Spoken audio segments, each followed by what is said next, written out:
impact and still travel the world when I want has been so inspiring to me. So I want to know, in the last few months, where have you explored? Yeah. So I've been in Mexico for the last 3 or 4 months. I was primarily in Mexico City with a lot of random travel. I went to Cancun. I went to the beach in Puerto Escondido, which is basically like pretty much directly south of Mexico City, all the way on the coast. And now I'm in Cabo for at least a month. Oh.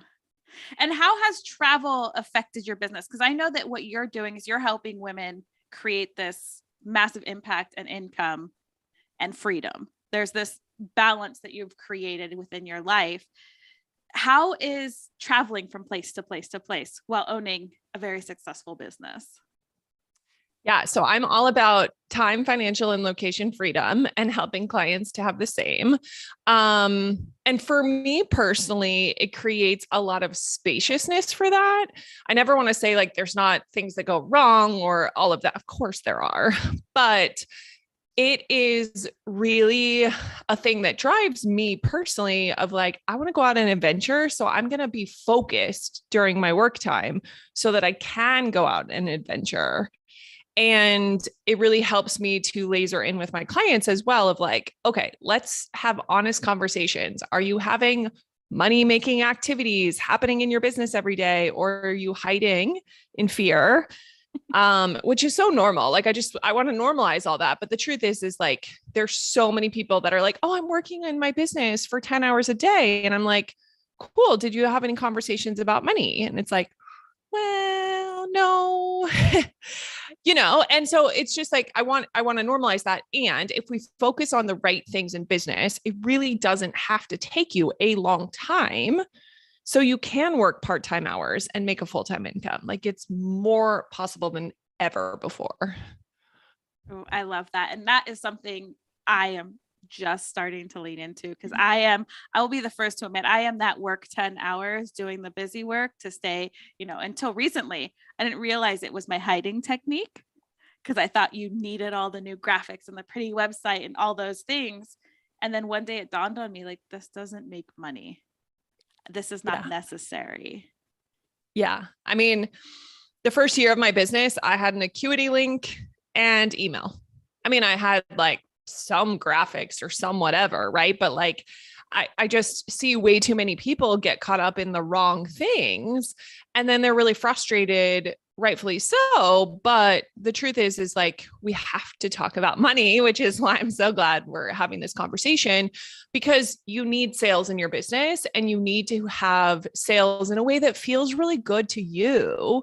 And that can be so different for every single business owner, but it's sorting out a sales process that you can get behind and that you can show up for. And it's probably not as hard as you think, but it does mean you have to face a lot of your fears and your money stories and the things that are going on internally. Oh, yes. But first, we've got to back up here. So for the first year of your business, you only had Acuity and an email list. And like, I mean, mic drop. I had Facebook and I like talked to the people on Facebook, but I didn't have like a CRM or all these fancy things that people focus their time and attention on. And it's just not bringing you revenue. Yes. I'm like, we just had to back up there for a minute because I'm a collector of technology. And I know a lot of the people I've worked with, we collect technology like a badge of honor, just like the busy badge of honor. And I think that is a huge statement right there. Like you had Acuity, which if people don't know what that is, it's a scheduling system that can actually take payments, and an email list. And you grew a successful business with those two things. Yeah. And I mean, don't be fooled. Like I invested thousands of dollars in a coach that held my ass accountable. And that's why I grew quickly, because I was like, I'm all in, I'm sick of playing small. And I want to invest in, mentors and coaches that can help get me out of my own head and way. Yeah. And now you've become that for women. Yes. And it's my favorite. I love it. So we're talking money and kind of getting through that mentality. Have you always had this mentality of that I can make whatever kind of income, or what were the kind of beliefs that were getting in your way? No, I've always had the belief system that I can do anything I set my mind to. Like, I just am kind of that personality, but money has been so freaking sticky. Um, and I talk about this a lot, especially if you're a coach or a consultant or you do some kind of service-based business. You might have a past life in sales. Like I have a lot of clients who have past lives in sales, but then you own your own business and you're a coach and you're like, oh my gosh, I don't know how to sell. I don't want to talk about myself. It feels gross. I don't want to be right. And I 100% was that person. Like I ran a very successful nonprofit. I was an executive director. I learned sales and negotiating and got really good at it. And then I started my own business and I froze because I thought it was all about me. And guess what? It's not. It's about your potential clients. So, I mean, we don't have enough time to dig into all the money stories and all the things, but no, I mean, for me, it's been very, very sticky and challenging. I grew up with money as like a manipulative thing. So I was like, I want nothing to do with it. If it comes with strings, I'll be poor and happy. And that's great. And then I woke up one day and didn't want to be poor anymore. Yeah. So at that moment that you woke up and you're like, I'm no longer accepting this level of income and this lifestyle of whatever poorness, lack of abundance, whatever you want to call it. What did you start to shift? Like what were those little changes you started? Because most of us, unless you had that pivotal, like, yes, this magically changed overnight, but most of us had a journey to get to that freedom. 100%. It's the micro things, right? Like it's never the flashy posts you see online. It's a million decisions. Like I'm doing 75 hard right now. And I've been talking about this a lot. Like I have to do 2 workouts a day for 75 days. I have to do a lot of other things for 75 days. It's not sexy. It's not glamorous, but the end result might be to some people, which is the same when you see the big income numbers online, right? But it's like, no. It's those little things that have had to shift. And I say this to anyone and like an invitation, if you're newer into entrepreneurship or sales feels really, really hard, start with the money, like basics in terms of like going back to what were you taught about money? What comes up for you when you go to sell or someone sells to you? Like if I had to do it over again, I would start with a lot of that stuff. Because you can have the best offer in the world, but if you have your own money stories coming up every time somebody rejects you or gives you an objection, like it's going to be a long, long ride. And so for me, it's like going back to those money stories and who do you need to forgive? Who do you need to, like let go of their beliefs so you can decide your own money stories and money beliefs. Yes. And that's a huge one in any area of business and life is figuring out what's yours. Yeah. Isn't that the truth? And it isn't always sexy. It's not always fun. It's not always laying on the beach in Cabo soaking up the sun.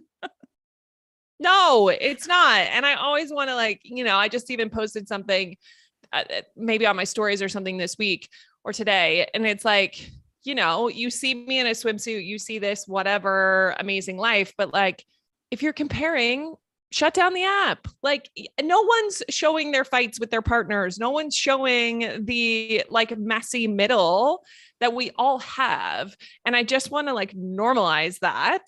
I don't focus on that because I really believe what we focus on expands. And you get to be a human in your experience. Ooh, that messy middle. I wish there was more of it that showed up. I know we don't want to focus on it too much, but it is refreshing when you see somebody, I mean, I hate to say it, and this just sounds so wrong, having that entrepreneur breakdown and sharing that moment where they're coming to you and that vulnerability of like, oh my gosh, I'm going to throw in the towel. I'm not cut out for this. My offer just flopped. I just put so much love and effort into this. And it does, like you said, it comes back to your money story. Because if you're not in alignment with being in love with money, and money loving you back, it's not going to come to you very easily.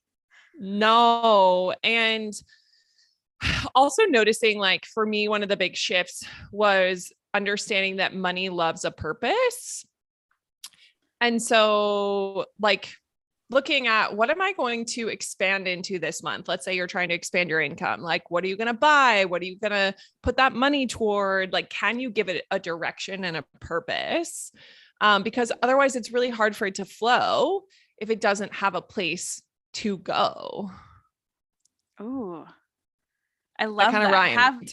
I know. And it was like, it was one of those like, oh, that hits home because I don't have an intention. I'm just like, I'd like to make to the next income level, maybe pay off some bills, maybe do this on occasion.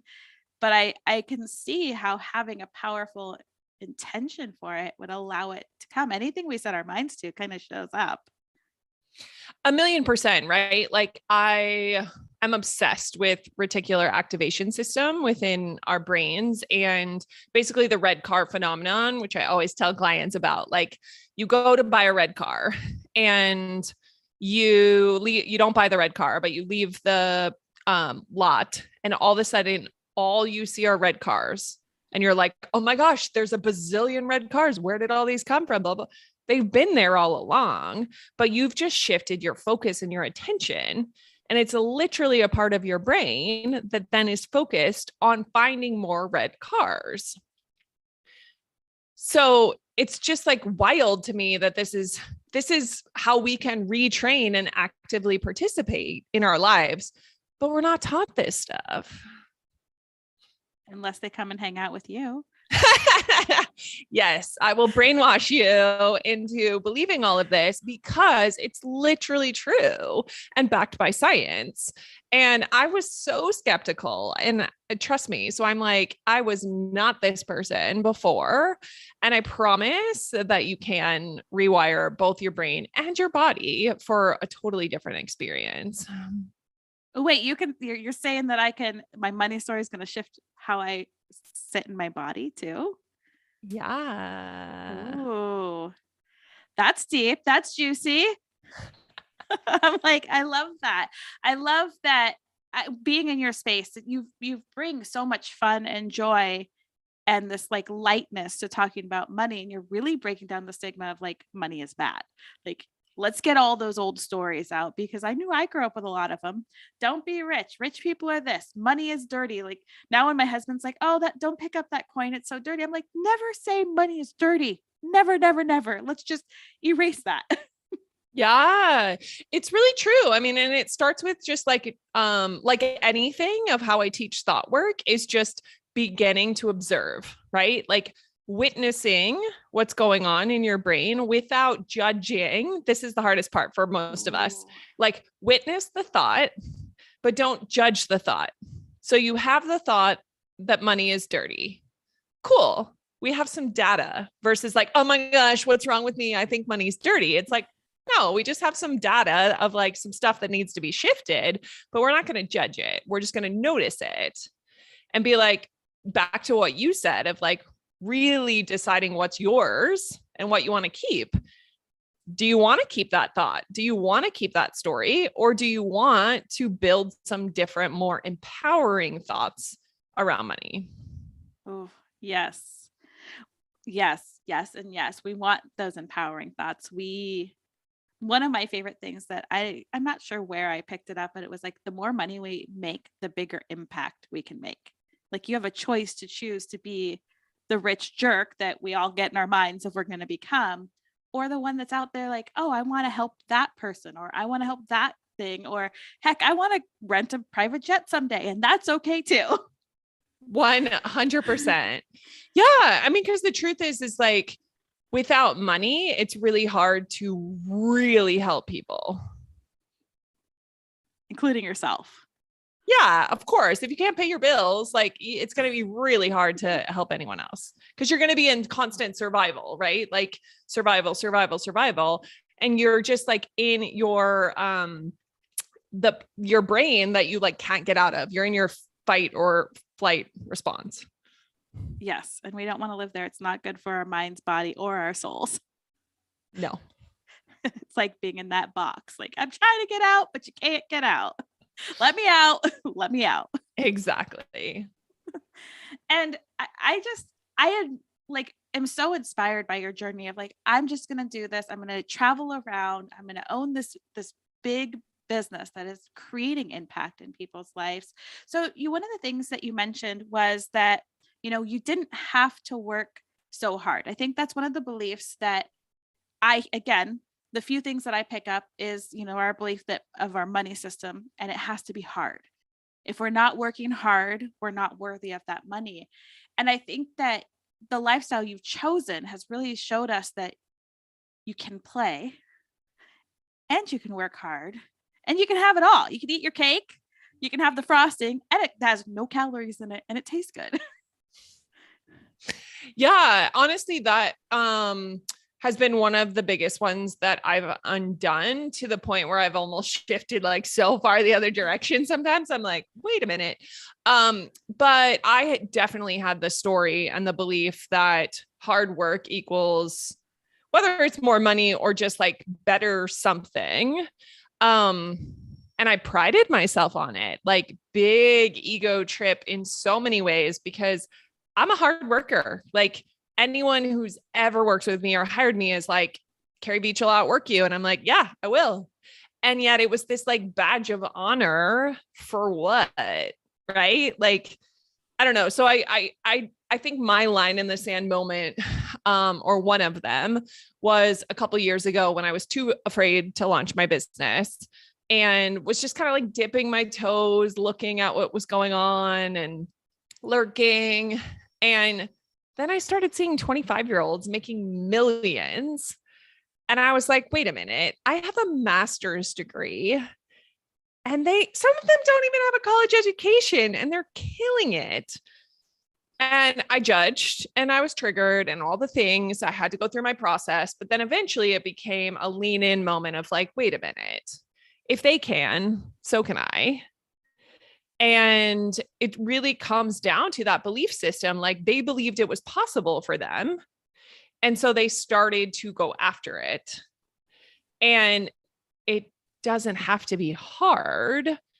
And if you believe it's hard, it's going to be hard, like, which is the most annoying thing when you're in that space. Like, I used to want to punch people on the internet that said this kind of stuff. Right. And I had to do a lot of unlearning. Like, I never want to say it just happened overnight, because of course not. It was years of conditioning that I had to unlearn and go, I want to work smarter and I want to have the lifestyle that I see so many other people having. And that starts with my internal beliefs around what I believe around money. Yeah. And yourself, I think. Yes. Because I believe that how we feel about ourselves plays a lot into our money stories also. I think they kind of like, the more I get into my money story, I'm like, man, come on, Jen, pick yourself up. This is not okay. And then things go well. And I'm like, okay, universe, I want to buy this book. And it literally throws a 20 at me. Like, a gust of wind came up and it threw a 20 at me. I was like, okay. Oh my gosh, I love it. Thank you, universe. Can we have some more? But I do think it does start with that belief. And being in your community, I see that, you inspire others to believe in themselves. And that is something that not a lot of leaders are doing. A lot of leaders are doing those scare tactics, like, follow my strategy, follow this, or you won't get to that next level, where I feel like yours is really approached with this love. Like, I want to inspire you to see this, empowerment inside of you. Thank you. And yes. And I think it's because the truth is like, you can, and we all see examples of this, or we've either had clients or we know people in the online space where it's like some guru is teaching you their 6-step formula and 10 different people enroll or do it and they don't get the same results. And it comes down to embodiment. Like, do you fully believe and embody this version of yourself that gets to have whatever it is that you say you want? Or is there some incongruence going on And do you need to look at those places and shift and heal those things? Right. So teaching people to make money is actually not hard. Like anyone can teach you to make money. Truly, right? There's a bazillion sales tactics. There's a million business coaches out there. But for me, it's all about like empowering people, because myself included, I feel like I barely have tapped into any of my potential.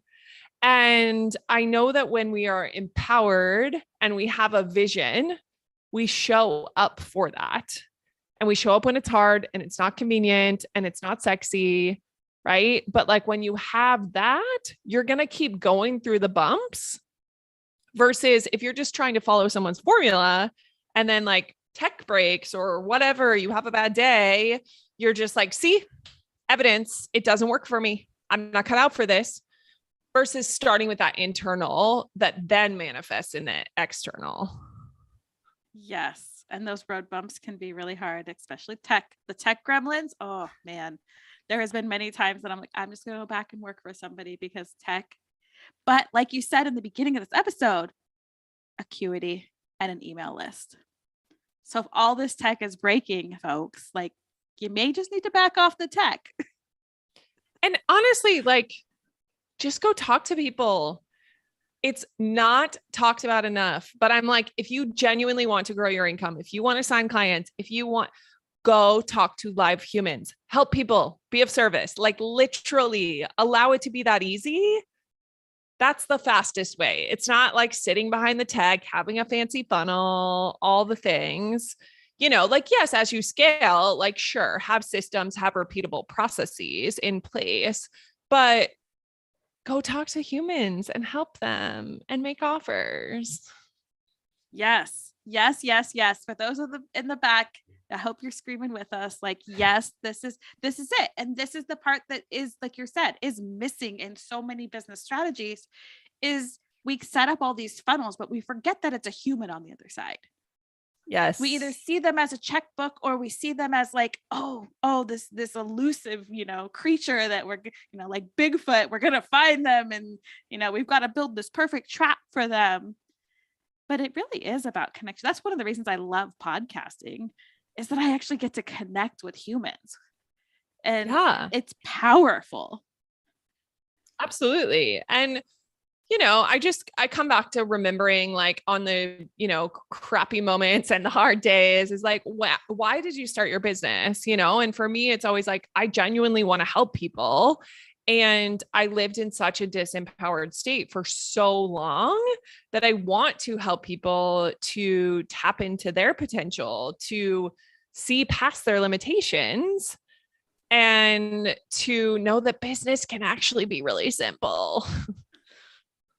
Speaking of business being simple, I want to know, like, when you're working with people, what are the 3 things that people are doing the most of the time that are keeping them hidden, that like back end stuff so that we can hide and feel safe? Like, what do you see as the most common? Definitely like spending hours on content and often not even publishing, not even just spending hours on it, but like writing it and then telling me like, oh, but I couldn't hit publish, or it took me 3 hours to write my email newsletter this week. And I'm like, what were you doing for 3 hours? So things like that, comparing, sitting, scrolling and like feeling less than, right? That's like very, very common. And I think again, just like normal, like we all compare. People that are like, don't compare yourself. I'm like, we all do it. Let's just like acknowledge, but it's stopping yourself in that track versus going down the rabbit hole. So I would say those are some of the big ones. Avoiding talking about money. I mean, honestly, like that's a huge one, but it manifests in so many different ways. But that's probably the biggest one. And the reason people are not growing their businesses is because they're not having conversations around offers, because it's scary and it's uncomfortable and it brings up all of your stuff.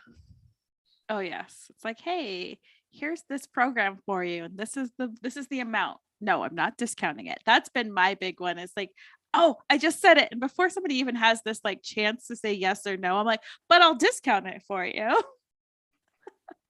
I've been coaching a couple clients this week on sales conversations because one or two of my clients were like, okay, here's what happened. And I'm like, so when you're in a sales call situation, you have to say your price and say nothing else. And they're like, oh.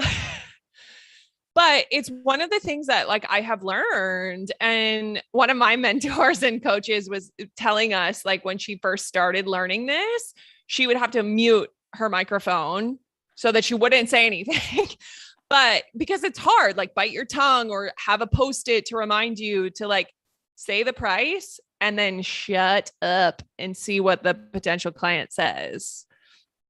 Yeah. And like the more that I have these conversations around in Money May and just having this conversation, it's like there is the money belief. There is so much of the money belief that's like, okay, am I worthy of this money?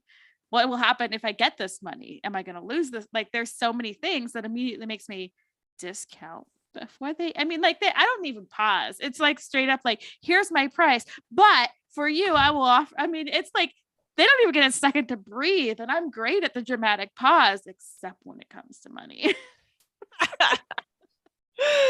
Oh my gosh, I love it. Which is why I'm bringing Money May, because this is not my area of expertise, but this is what I see. I'm going to say in 95% of the people that I work with is a money struggle. Yeah, absolutely. And it's super important to have these conversations to normalize it and to learn to get better at it, and that's why I'm really passionate about it because, I mean, it's cliche. And then some people like hate it where it's like, oh, if you don't have sales, you don't have a business, but it's true. You have an expensive hobby. So I want you to get paid. And there's way too many amazing service providers out there, like truly that are so gifted in what they're doing, but they're not great at being a CEO and they're not great at sales. And so they get in these cycles, right? Like maybe they get some referrals or some other things happen, but then they're very frustrated because they don't know how to sell. And I want everyone to be able to do work they love. And that's what you're supporting people with, correct? I mean, amongst other things, yes. Yeah. But I'm very passionate about it because again, like without the money component coming into your business, like you don't have a business. And so I know that this is so important and something I wish I would have focused on, earlier for sure in my journey. Yeah. So where can people find you? Because I know like for you, like I was saying earlier, you're making money and earning and, playing and showing people being inspired. Like you can have both. You can have your play life, you can have your work life, they can blend. Sometimes you have to work on those correct activities. Connecting with humans. If you did not catch that, it's connecting with other humans is number one. Just making sure that that's really sinking in.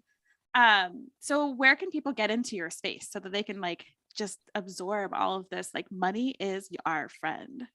Yeah. So I have a Facebook community. It's called Set Yourself Free, or you can follow me on Instagram, setyourselffree.llc. Or just pop me a message. I can add you to my email list. I've got a free journal that helped me to book over 40 sales calls and 14K in less than a month. Would love to give you those prompts if you're interested in having that. That's amazing. Yes. I'm like, 40 sales. My heart just stopped when you just said that. I was like, all right, there's a block. I have to look. Yes, I'm responding. Yes, I'm triggered. I have to look into that. I'm like 40 sales calls. Like my heart just stopped. Yeah. And I booked 17 in a day and I blew my own mind. And it was like, what? You didn't do all 17 in one day, right? Oh, no. And okay, I didn't do all the calls in 1 month even. Like, and I'm always very transparent. Like, I think 14 people, it was like 44 calls and 14 people didn't show up, but like, it was just that energetic. For me, it was an experiment. And this is how I have to view business now is like, everything's an experiment because in the first year I took everything personally, right? Most of us do. But now it's like a fun experiment. And so that was me playing with energy of like, well, how many can I book? Like, how can I hold this? How can I expand? And so that was really what that was about.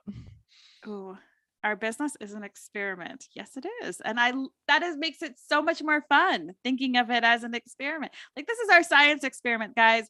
What can we do to get to the next level?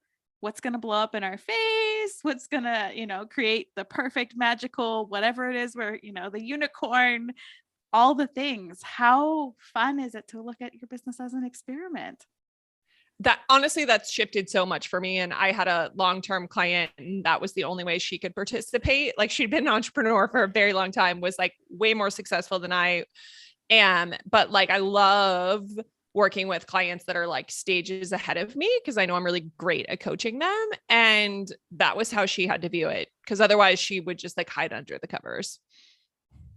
I can relate. I don't hide under the covers. I hide in Canva a lot. I spend a lot of time in, Canva, WordPress, all those things that aren't really necessary to maintain a business. Yeah, totally. I just, there's so much here. And I love that your business is all about setting yourself free. And I really feel that you are like you said, embody that. You do embody that. Thank you. And it's like I said, it's just fun to watch. Sometimes I see you out like doing the fun things on beaches and I'm just like, okay, I'm just going to be there with her. It's like not a jealousy thing. It's just like, all right, I see this. I see myself over here. We're hanging out together. I'm going to be on this warm beach with her. Yes. And I just, it's inspiring. It's inspiring to see other women standing in their power and owning the life that they want because it is a choice. Exactly. And that's the thing. And that's where it all started, right? Of me being like, oh, wait, I'm giving away my power. Cause I used to be like, must be nice, blah, blah, blah. And then it was like, wait a minute. Okay. If they can, so can I. Oh, if they can, so can I. We can all do it. We can all rise together, but do it with a coach.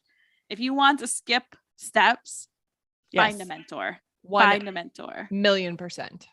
And like, if this is resonating, get into Carrie's space like ASAP, because if you want to have more fun and flow and freedom and all of those things, that is what your true gift is helping people get to that level of an experience of this human crazy experience. Yes. Yes, yes, yes. Come play. Come play. So if somebody were to walk away with just that one mic drop moment, what would you want them to walk away with?